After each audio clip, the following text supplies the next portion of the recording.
선지자 발람이 어그러진 마음으로 모압 왕 발락을 찾아갈 때에 하나님께서는 말 못하는 나귀를 통해서도 그를 책망하셨습니다. 하물며 성령님을 통해서 주시는 오늘 우리에게 주시는 책망이 있으시다면 그것은 잘못된 우리의 신앙을 꾸짖어서 바로잡아주고자 하시는 하나님의 은혜인 줄로 믿습니다. 다소곳이 잘 받아서 하나님의 의도하시는 대로 축복하시는 대로 의를 이루는 시간, 그런 시간들 되시기를 바랍니다. 이를 위해서 주님께서 십자가의 길을 가시면은 보혜사 성령을 보내신다는 약속을 오늘 본문 말씀에 전하고 있습니다. 16장 7절, 8절 말씀인데 그러나 내가 너희에게 실상을 말하노니 내가 떠나가는 것이 너희에게 유익이라. 예수님이 가시는 게 유익이라는 거예요. 내가 떠나가지 아니하면 보혜사가 너희에게로 오시지 아니할 것이요. 가면 내가 그를 너희에게로 보내리니 그가 와서 죄에 대하여 의에 대하여 심판에 대하여 세상을 책망하시리라 말씀하고 있습니다. 떠나가는 것이 유익이다. 내가 떠나가지 아니하면 보혜사가 너희에게로 오시지 않는다. 보혜사 성령이 우리에게 오신다는 것이 바로 우리의 유익이라는 것입니다. 그가 와서 무슨 일을 행하신다는 겁니까? 본문은 죄와 의와 심판에 대하여서 세상을 책망하신다는 말씀인 것입니다. 그러면 이 성령의 소리를 우리가 어디서 어떻게 듣느냐는 것입니다. 호공에서 창공에서 어디서 바람소리같이 그렇게 성령의 소리가 들립니까? 그렇지 않지 않습니까? 사탄의 역사도 사탄의 영을 받은 사람들을 통하여서 사탄이 일을 하는 것입니다. 요한복음 6장 70절에 보시면은 예수님께서 그 12 제자들 앞에 한 사람을 지목해서 너희 중 한 사람은 마귀니라. 한 사람은 마귀니라. 사람이 마귀가 된 거예요. 마귀라고 지칭받은 이 가룟 유다는 생긴 게 무슨 험상궂게 생겼습니까? 그 모양, 얼굴 모양이 무슨 특별하게 생겨서 마귀입니까? 그 안에 사탄의 영이 들어가기 때문에 마귀의 역할을 감당해서 결국은 자기의 스승 예수님을 팔아먹는 그런 짓을 하게 되는 것입니다. 마귀도 그 영을 보내서 하고자 하는 일을 한다는 것입니다. 성령님도 마찬가지예요. 성령님도 성령의 감동함을 입은 사람들을 통하여서 역사하는 줄로 믿습니다. 성령께서 전하시고 하시는 말씀이 있지 않습니까? 오늘 죄와 의와 심판에 대한 책망의 소리가 있지 않습니까? 우리가 그 소리를 어디서 들을 것인가? 어떻게 들을 것인가? 베드로서 1장 20절에서 21절 증거된 말씀 보면은 먼저 알 것은 이 경의 모든 예언은 사사로이 풀 것이 아니니 성경에 기록된 예언은 사사로이 풀 것이 아니니 예언은 언제든지 사람의 뜻으로 낸 것이 아니라 성령의 감동하심을 입은 사람들이 하나님께 받아 말한 것이라 하고 있습니다. 그러므로 이 성경에 기록된 말씀은 사사로이 풀 수 있는 사람의 소리가 아니고 성령의 감동하심을 입은 사람들이 하나님께로부터 받아서 말한 말씀인 줄로 믿습니다. 그러므로 성령의 소리는 다른 데서 듣는 게 아니에요. 이 성경 안에서 성경을 통하여서 성령의 소리를 들을 수가 있는 줄로 믿습니다. 성경은 성령님께서 우리에게 전하시는 말씀인 것입니다. 이 말씀과 하나 되지 못한 신앙, 바르지 못한 신앙은 언제든지 이 성경을 통하여서 우리를 깨우치시고 또 책망하시고 또 바르게 나아가는 성도들을 격려하시고 축복하시는 말씀이 바로 성령의 소리, 성경 말씀인 줄로 믿습니다.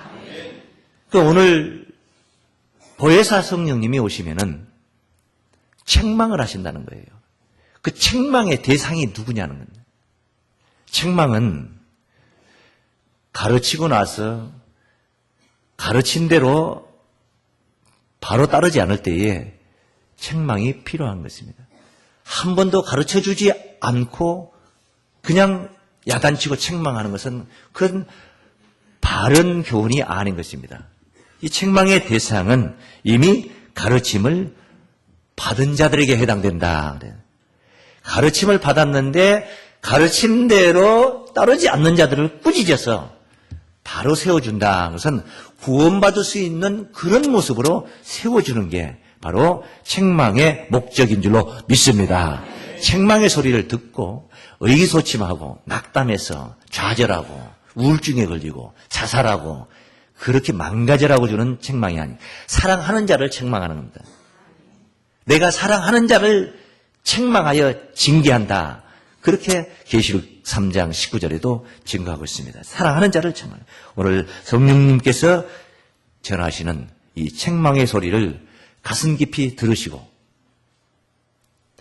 하나님이 원하시는 그런 신앙의 믿음으로 변화되는 참 좋은 시간들 되시기를 바랍니다.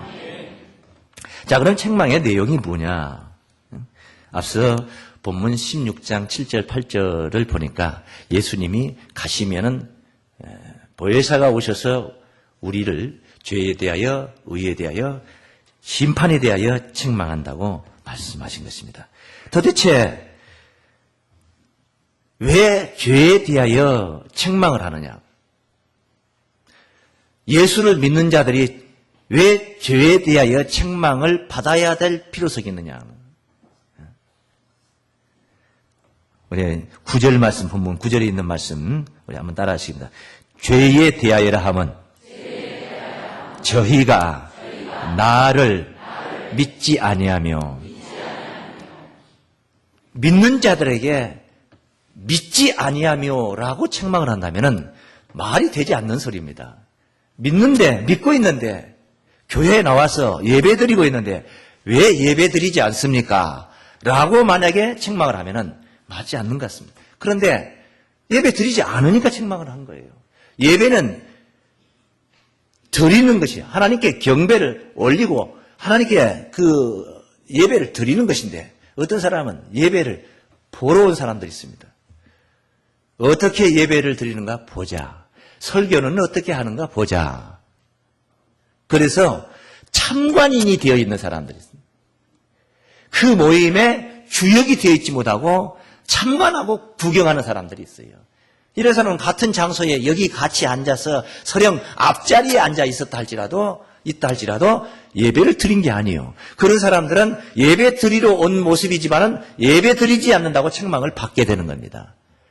예수님께서 우리 죄를 위하여 이 땅에 오셨습니다. 인간으로서는 할 수 없는 죄 없는 자로 오신 그분께서 십자가의 길을 가신 것입니다. 어디 십자가의 길이 단풍놀이 가는 그런 길처럼 가뿐한 길이 아닙니다. 조그만 뒷산에 야산에 올라갔다 내려오는 산보 갔다 오는 그런 길이 아닙니다. 머리에 가시 면류관을 쓰고 손과 발에 못에 박히고 허리는 창으로 찔려서 물과 피를 다 쏟아서 탈수 지경에 이르러서 결국은 숨이 끊어지기까지 그렇게 죽어가는 길이 십자가의 길입니다. 차라리 망나니를 통해서 목을 베어버리면 한순간에 숨이 끊어지지만은 팔과 다리에 못 박았다 해서 죽는 게 그렇게 쉽게 죽어지는 게 아닙니다. 머리에다 가시면류관을 푹 눌러 씌웠다 해서 피가 흥건하게 얼굴에 흘러내린다 해서 쉽게 죽어지는 게 아닙니다. 허리를 창으로 찔러서 물과 피를 다 쏟아졌을 때에 결국은 이제 몸이 탈수가 되어서 죽어가는 것입니다. 쉬운 길이 아닙니다. 아무나 갈 수 있는 길이 아닙니다. 그렇게 우리 주님은 가신다는 것입니다. 그리고 가셨습니다. 그리고 우리는 그를 믿는 것입니다. 무엇 때문에 그분이 그 길을 가셨고 또 왜 우리는 그런 십자가의 주님을 믿는 것입니까? 그분이 바로 우리의 죄를 위하여 죄를 담당하시기 위하여 그 길을 가셨기 때문인 거예요. 히브리서 9장 28절 말씀에 그 말씀은 이렇게 지납니다. 이와 같이 그리스도도 많은 사람의 죄를 담당하시려고, 많은 사람의 죄를 본인이 자신이 짊어졌다는 거예요. 담당하시려고 단번에 들이신 바 되셨고, 단번에 십자가의 길을 딱 한 번으로 그 죄를, 많은 사람의 죄를 담당하셨다는 거예요. 그러니까 일전에 구약시대의 율법에 속한 대제사장들이 1년에 한 차례씩 백성의 죄를 위하고 또 자기의 죄를 위하여 제사를 드렸던, 짐승을 희생시켰던 그 1년에 매년마다 제사를 드렸던 것과 같이, 그리고도 부족해서 날마다 그런 제사를 드린 것과 같이 할 필요가 없는, 예수님은 단 한 번에 죄 문제를 해결하셨다는 것입니다. 그게 십자가의 길이었던 것입니다. 그래서 다시는 죄에 대한, 죄 문제에 관한 제사 드릴 필요가 없어요. 다시 우리 주님이 오셔서 십자가를 또 질 필요가 없습니다. 작년에 지셨기 때문에 올해 또 지고 내년에 또 다시 제사를 또 드릴 필요, 이 죄 문제에 관한 그런 제사를 드릴 필요가 없어요. 왜? 한 번에 우리 주님이 끝장을 냈기 때문에 그런 거예요. 끝장을 냈기 때문에. 끝장을 냈다는 것은, 다시 제사를 드릴 필요가 없는 끝장을 냈다는 것은 무슨 의미입니까? 죄 문제가 해결이 되었다 이 말이에요. 밥을 먹어도 배가 부르지 않으면 또 먹어야 되는 것입니다. 가르쳐도, 교훈을 해도 못 깨달으면 또 가르쳐야 돼요. 책망을 해도 못 깨달으면 또 책망을 해야 되는 것입니다. 그런데 죄 문제를 위해서 십자가의 일을 가셨는데 그 일이 단번에 이루어져 버렸다는 거예요. 죄 문제가 다 해결이 됐다는 거예요. 그러면 다시는 제사 드릴 필요가 없는 게 아니겠냐 말이에요. 히브리서 7장 27절입니다. 7장 27절.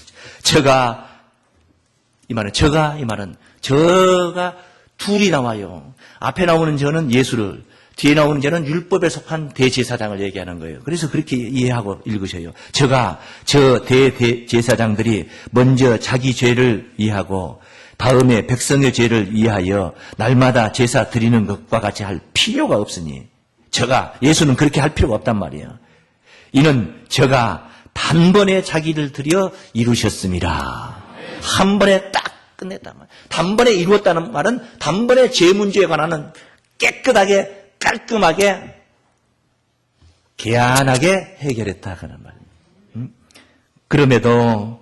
그럼에도 죄 문제가 해결되지 않아서, 예수를 믿는다 하면서도 죄 문제가 해결되지 않아서 날마다 죄 문제 때문에 몸부림을 하고 죄 타령을 하고, 주여 죄인, 죄 10년을 믿어도 죄인이고 20년을 믿어도 죄인이고, 권사님도 죄인이고 장로님도 죄인이고 목사님도 죄인이고 성도님도 죄인이고, 저 보살이 죄인이라면 모르지만은 성도님들이 다 죄인이라. 그럼 이게 문제가 있는 게 아니냔 말이에요. 예수님이 이미 단번에 들이셨고 다시는 이런 문제 가지고는 제사 드리지 않는다는 하는데, 그럼 어찌할 거냔 말이에요. 우리는 죄인인 이 문제가 해결이 안 됐으면 또 제사를 드려야 될 거 아니에요. 그런데 예수님은 이제는 안 된다는 거예요. 이제는 안 한다는 겁니다. 한 번에 끝냈다는 겁니다. 할렐루야. 그러므로 진짜 예수 안에, 예수 제대로 믿는 자들은, 바로 진짜 예수 제대로 믿어 예수 안에 들어온 자들은 정죄함이 없어. 뭘로 책 잡을 것이요, 죄로 책 잡을 것이 없다. 로마서 8장 1절에 그런 말씀을 했습니다. 그러므로 그리스도 예수 안에 있는 자에게는 결코 정죄함이 없나니, 결코 정죄함이 없다는 거예요. 왜 그러냐? 이는 2절에, 이는 예수 안에 있는 생명의 성령의 법이 죄와 사망의 법에서 우리를 해방했다는 거예요. 그래, 생명의 성령의 법 아래 예수 안에 들어와 있으니까 정죄함이 없다. 죄로 책잡을 것이 없어. 오죽했으면은 율법을 다 이루었다고 말씀하십니다. 율법이라는 게 뭡니까? 율법 아래서 의롭다함을 얻을 육체가 아무도 없어요. 율법 아래서 누가 죄 없다고 할 사람이 있겠습니까? 하나님의 법 아래서 어떻게 털어서 먼지 안 날 사람이 있겠냐 말이에요. 다 죄인입니다. 율법 아래서는 의롭다함을 얻은 사람은 단 한 사람도 있을 수도 없는 겁니다. 다 죄인입니다. 그런데 예수님의 그 십자가의 사랑은 이 엄청난 율법을 다 완성했다는 것입니다. 완성. 이 로마서 13장 10절 말씀에 사랑은 이웃에게 악을 행치 아니하나니 그러므로 사랑은 율법의 완성이니라. 사랑은 율법의 완성이라 하니까 나훈아가 부른 눈물의 씨앗이라는 그 사랑이 율법의 완성을 하는 게 아닙니다. 남궁옥 문희가 불렀던 사랑 사랑 누가 말했나? 그 사랑이 바로 율법의 완성을 이룰 수 있는 게 아닙니다. 그런 사랑이 죄를 죄 문제를 해결할 수 있는 율법을 완성하는 게 아닙니다. 여기 사랑은 바로 그리스도의 십자가의 사랑인 줄로 믿습니다. 그 십자가의 사랑, 그 한 번의 제사가 율법을 완성했던 거예요. 그러므로 예수님을 믿는 자들은 그리스도 안에서 의롭다함을 얻으려 한다면 바로 율법에서 해방받은 이 이치를 우리가 깨달아야지 그 의롭다함에 그게 바로 가슴에 와 닿게 되는 것입니다. 로마서 10장 4절 말씀에서도 그리스도는 모든 믿는 자들에게 의를 이루기 위하여 적어도 자기를 믿는 자들만큼은 자기를 따라오는 자들, 죄 문제 때문에 십자가를 지셔서 죄 문제에 관한 완벽하게 해결하셨다는 그분 예수를 따르는 자, 예수를 믿는 자들에게만큼은 의롭다함을 얻게 해줘야 될 거 아니에요 말이에요. 제 문제를 해결하셔서 내가 그분 예수 십자가를 따라가는데 의 문제가 해결이 안 된다면, 제 문제가 해결이 안 돼가지고 의롭다함을 얻지 못하게 된다면 믿어도 죄인이고 안 믿어도 죄인이라면 뭐 믿을 필요 뭐 있냔 말이에요. 돈을 벌기 위해서 믿으면 부자 되고 안 믿으면 가난해진다면 모르지만은 우리가 죄 문제에서 해결받아서 의롭다함을 얻기 위해서 예수를 믿는 목적이 거기에 있다면은 믿으면은 해결돼야 되고 안 믿으면 해결이 안 돼야 되는 거 아니겠냐 이 말이에요. 그래야지 믿음의 효염이 있는 것이고 믿음의 바로 우리의 보람이 있는 것이고 믿음의 열매를 가지고 우리가 기뻐 구원을 즐길 수도 있는 게 아니겠냐 말이에요. 그리스도는 모든 믿는 자들에게 의를 이루기 위하여 죄인 만들려고가 아니고 의를 이루기 위하여 율법에 마침이 되시니라. 할렐루야. 율법이 마쳐졌다. 율법이 끝났다. The end. 끝났다 이 말이에요. 율법은 끝났다는 겁니다. 왜? 예수님이 십자가 짐으로 말미암아 율법이 완성되었다는 것입니다. 끝났다 이 말이에요. 끝났다. 예수의 십자가로 율법에서 우리가 해방을 받은 줄로 믿습니다. 율법 밑에서는 의롭다함을 얻을 육체가 아무도 없어요. 율법 아래 있는 자들은 저주 아래 있는 자라고 그랬습니다. 갈라디아서에서. 그렇게 증명했어요. 그런데 우리를 예수님이 십자가로 우리를 인도해서 법 아래 있지 않고 은혜 아래 있는 거예요. 법 아래 있는 자와 은혜 아래 있는 자가 어떤 차이냐? 의인과 죄인 차이입니다. 엄청난 겁니다. 법 아래 있는 자는 보는 것도 죄고 먹는 것도 죄고 듣는 것도 죄고 냄새 맡는 것도 죄고 걸어가는 것도 죄고 손에 부딪히는 것도 죄고 생각하는 게 죄고 죄에 저촉이 되지 않는 게 없어요. 아무것도 없어요. 그래서 의인은 없나니 하나도 없다 한 겁니다. 율법 아래서는 의인은 없나니 하나도 없습니다. 눈 씻고 봐도 없고 산스타를 바르고 봐도 없고 아무도 없는 겁니다. 없는 겁니다. 율법 아래서 의롭다함을 얻을 육체가 어디 있겠습니까? 세상 천지 어디 있겠습니까? 하나님의 법 아래서 나 법 다 지켰으니까 나는 죄 없다 할 사람이 누가 있겠냐 말 없어요. 안 되는 거예요. 법 아래서는 의롭다함을 얻을 길이 없는 겁니다. 그래서 우리 주님이 없기 때문에 인간의 육신이 연약하여 할 수 없는 그것을 하나님은 하시나니 하나님께서 우리 주님을 육신의 모양으로 보내셔서 우리의 죄를 대신 짊어지게 하시고 십자가의 길을 가게 하심으로 말미암아 죄 문제를 해결하셔서 우리로 하여금 법 아래 있지 않냐고 은혜 아래 불러주신 줄로 믿습니다. 로마서 6장 14절 말씀에 그 말씀을 죄가 너희를 주관치 못하리니 죄가 여러분을 주관치 못하게 해야 되는 것입니다. 죄에게 여러분이 다스림을 받으면 안 되는 것입니다. 아담의 아들 가인은 죄를 다스릴지나 너는 죄를 다스릴지나 했는데 다스리기는커녕 그는 그 말을 듣고도 동생 아벨을 돌로 쳐 죽이려고 들로 나갔던 것입니다. 죄를 다스리지 못하고 그는 죄의 다스림을 당해버리고 말았던 것입니다. 죄가 너를 주관치 못하리니 이런 말씀이 우리에게 성립이 돼야 되는 거예요. 주관치 못하리니 왜 죄가 나를 주관치 못하느냐? 네가 법 아래 있지 않냐고 은혜 아래 있기 때문이다 이 말이에요. 법 아래 있다면 모든 게 다 죄의 저촉이 되는 겁니다. 죄의 저촉이 되는 거예요. 그런데 법 아래 있지 않냐고 은혜 아래 있기 때문에 할렐루야. 그런데도 오늘 이 시대에 의인은 없나니 하나도 없도다만 계속 고집을 부리고 로마서 3장 10절만 고집을 부린다면은 로마서 3장 24절에 있는 하나님의 은혜로 값없이 그리스도 안에서 값없이 의롭다함을 얻은 자 되었느니라 이런 말씀은 어떻게 처분을 해야 되는 것입니까? 상반된 말씀인데 율법 아래 있는 자들은 의인은 없나니 하나도 없는 겁니다.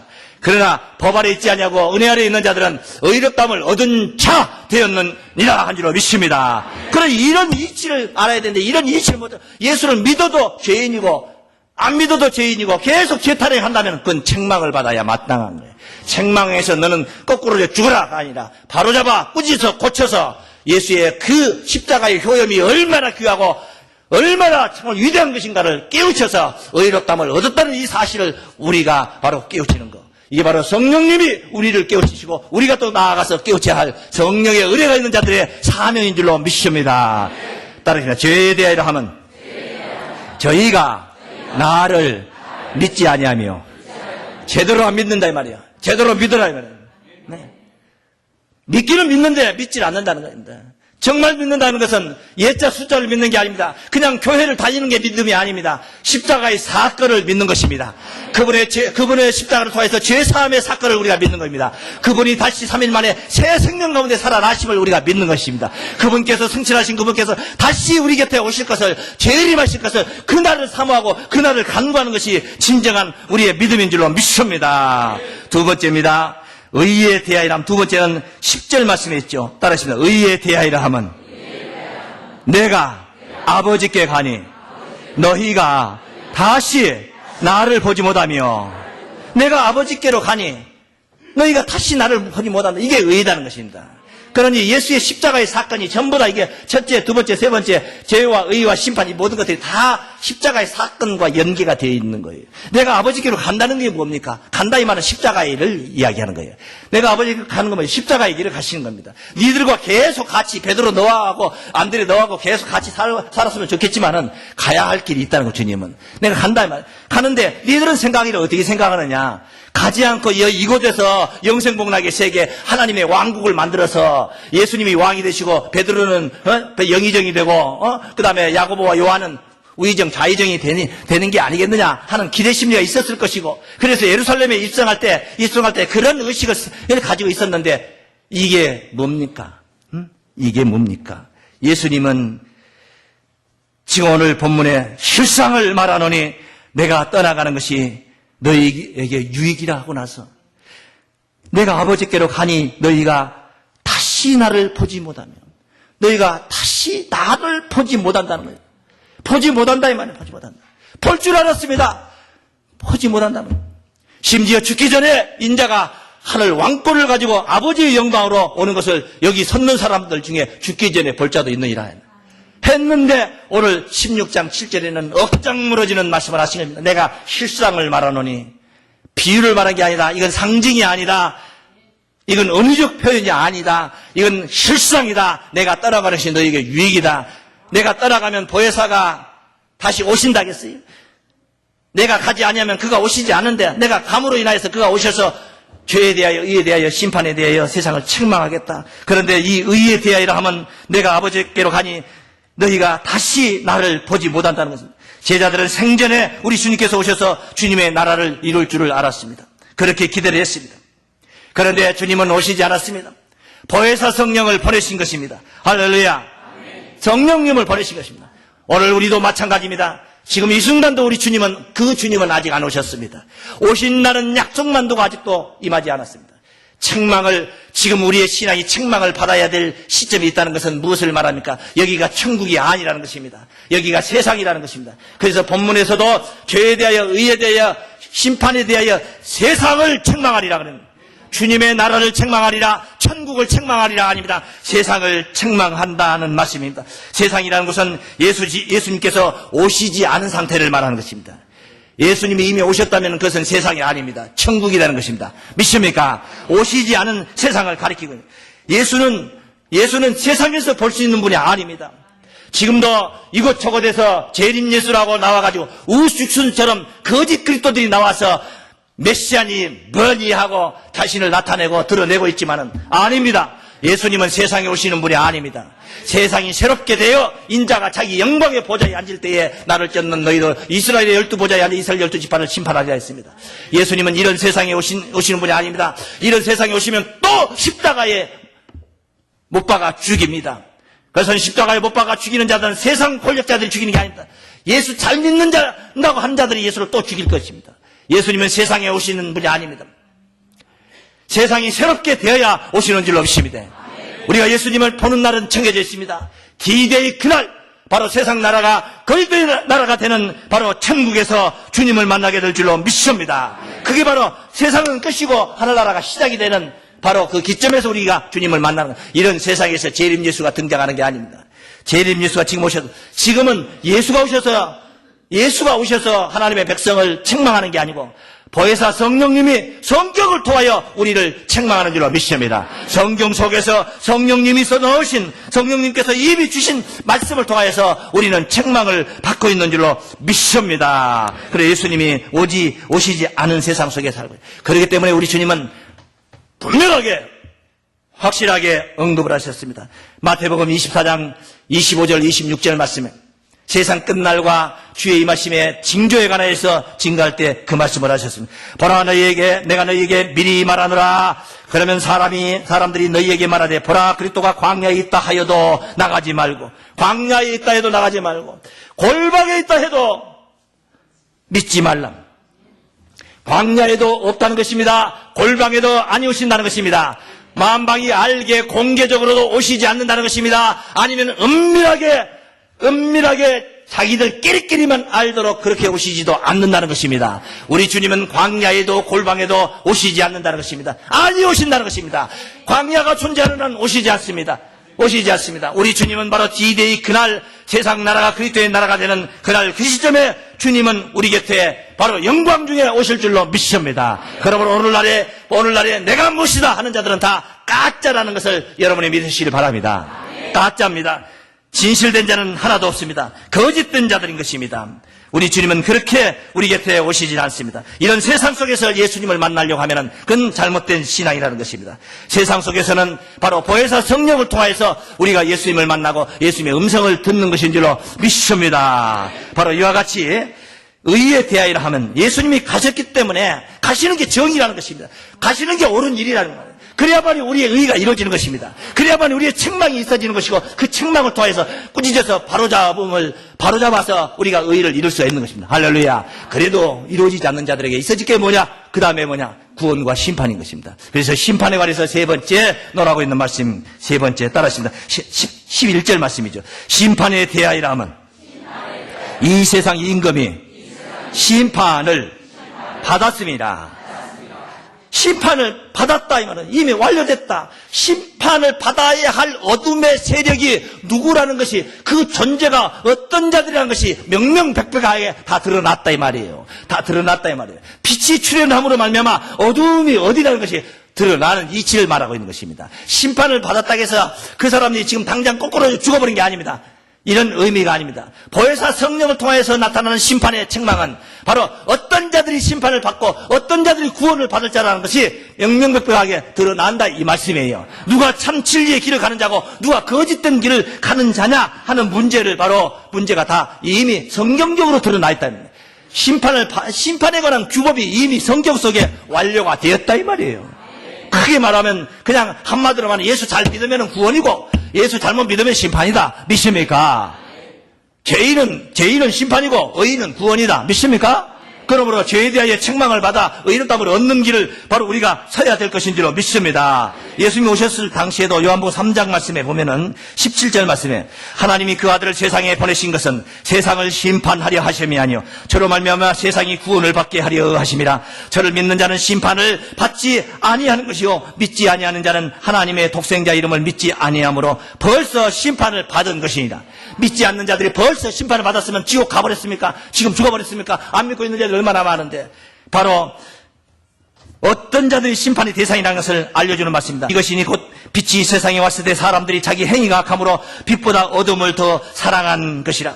악을 행하는 자마다 빛을 미워하여 빛을 오지 아니하나니 이는 그 행위가 드러날까 하며 진리를 쫓는 자는 빛으로 오나니 이는 그 행위가 하나님 안에서 행한 것임을 나타내려 함이라. 할렐루야. 이와 같이 심판은 결정되어 있단 말입니다. 참 진리를 따르는 자들이, 보혜사 성령의 길을 따르는 자들이 구원의 길을 가는 자들이고 그 책망을 거부한 자들이 바로 심판의 길을 갈 수밖에 없고 당할 수밖에 없는 자들의 대상이라는 것을 알 수가 있는 줄로 믿습니다. 보혜사 성령을 통하여 예수를 증거하시며 책망하시는 진리 안에 머무르시길 바랍니다. 그 책망받는 것이 없는 자들은 바로 책망이 없는 자들은 완벽하게 이루어졌다는 이야기인데 그렇게 이루어지지 못한 자들이 책망이 없다면 그들은 바로 구원의 길이 없는 자들입니다. 오늘 우리에게 책망이 있다는 것은 하나님께서 우리를 사랑하신다는 징표인 줄로 믿습니다. 잘못된 것을 날마다 달마다 시간마다 매 순간마다 찰나마다 우리를 꾸짖어서 바로잡아서 하나님의 약속의 말씀 안에 예수 잘 믿는 성도들로 구원받는 이 구원이 바로 오늘 여러분들 앞에 활짝 열리시길 주의 이름으로 축원합니다.